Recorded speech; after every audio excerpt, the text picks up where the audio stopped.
simply because of how much information there is on the internet. What catches a person's eye is what they're more likely to read.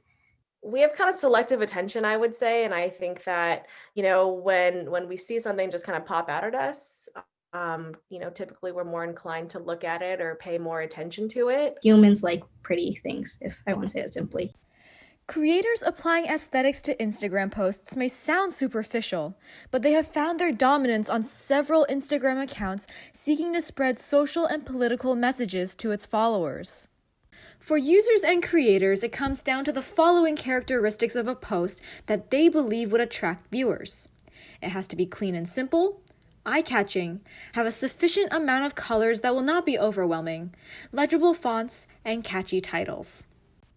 Aesthetically pleasing Instagram posts have helped inform many people regarding social and political issues because you see the aesthetics first before the content. When I'm scrolling through, it's like if I see something interesting, I'm going to stop at it. I'm not going to stop at it because I know it's going to have this specific content.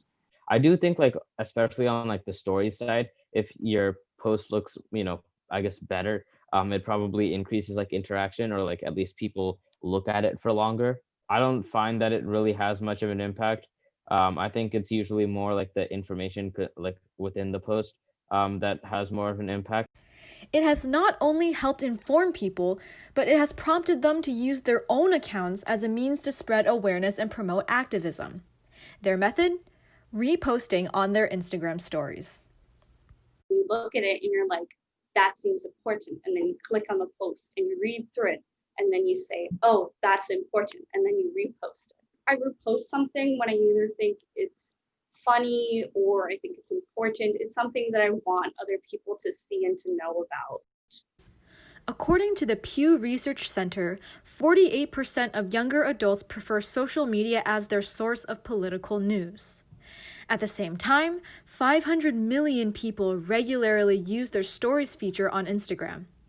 With this in mind, information posted on social media spreads rapidly. Sometimes I notice that my friends will repost things that I've posted. And so it helps to get it to a wider audience. Even if that's only a few people, those few people could repost it and then it gets to more people. By having these posts on those platforms and getting all these people to be able to see those posts, and just the exposure is the best way to get it around.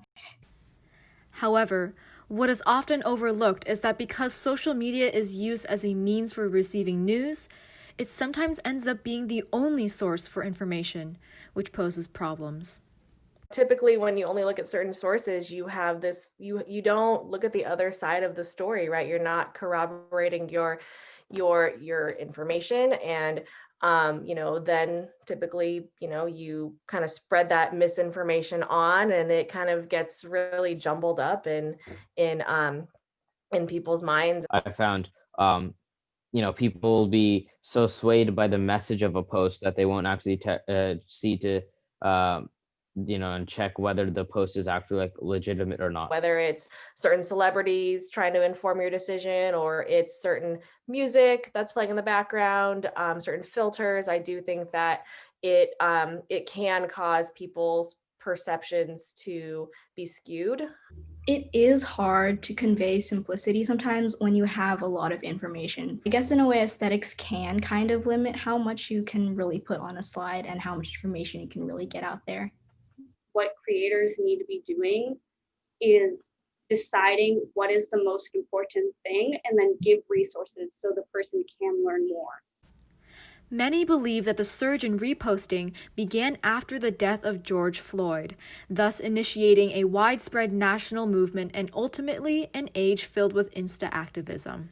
I think that it was kind of like a realization, especially after George Floyd, that I could, like when I posted that, I saw that other people were reacting to that. I need to make sure that when I see something that I think is important, I repost it so that other people will see it too. Aesthetically pleasing and informative posts that tackle political and social issues getting implemented into the normalcy of reposting on Instagram eventually have their benefits for both users and creators.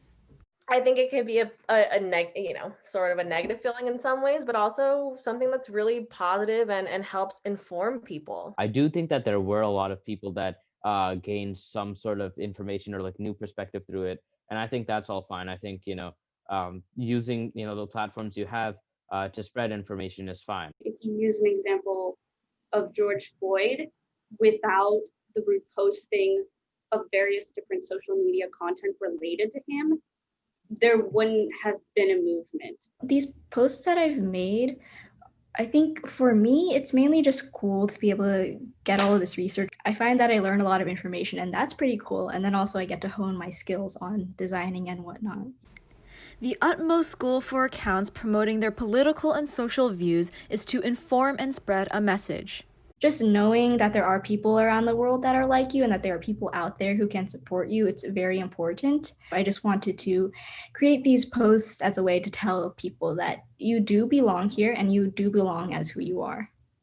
Applying aesthetics to posts have proven to attract viewers not previously involved in these topics, overall contributing to an increase in political and social activism on Instagram.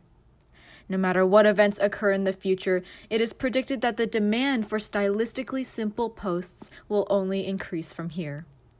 This is Kaitlyn Huang reporting for New Media Lit.